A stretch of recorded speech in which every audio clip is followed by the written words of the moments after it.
القهوة المصري دي اختراع رهيب، حاجة كده يا أبو مزاجه يا عم. بتحل. بس أنا واحد من الناس بعشق القهوة اللي على السبرتاية. أنت واخد بالك؟ القهوة هنا بتتعمل بطريقة مختلفة، ليه؟ علشان المكنة دي،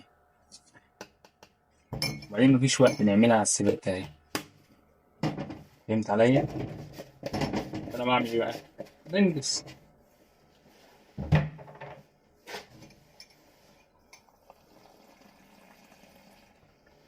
أهو. قلب قلب قلب قلب قلب قلب واقلب يا معلم.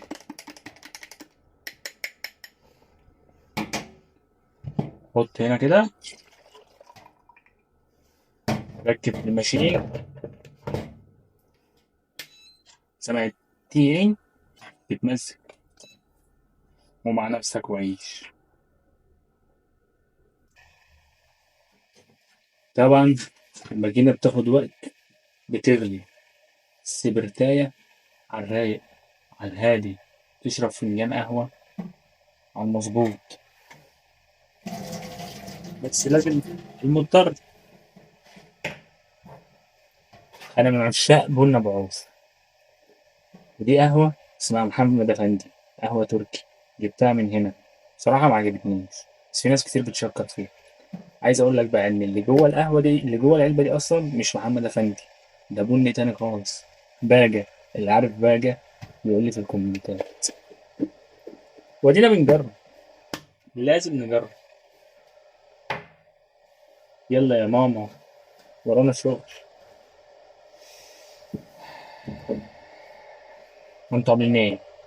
هم؟ طمنين عليكم كده. تشرب كام فنجان قهوة في اليوم؟ أنا عن نفسي بشرب كوباية، دي التانية. بشرب واحدة الصبح، واحدة آخر النهار، وممكن في المنتصف كده كوباية شاي أو اتنين. قربت تغلى أهي. تسمع بقى ليه؟ تي تي تي تي تي. اسمع. أهي. السنسور بتاعها ايه؟ هيبدأ يحس بالبخار اللي طالع، وهيقول لك اهو بص. يلا يا بابا. هتفور يا ابني. نهارك أبيض. كده بتديك انذار إن القهوة خلاص فارت. والله أنا مقتنع بيها، بس هنعمل إيه؟ على رأي السويسي، حب ما تعمل حتى تعمل، علشان ما فيش شغل. فل عليكم.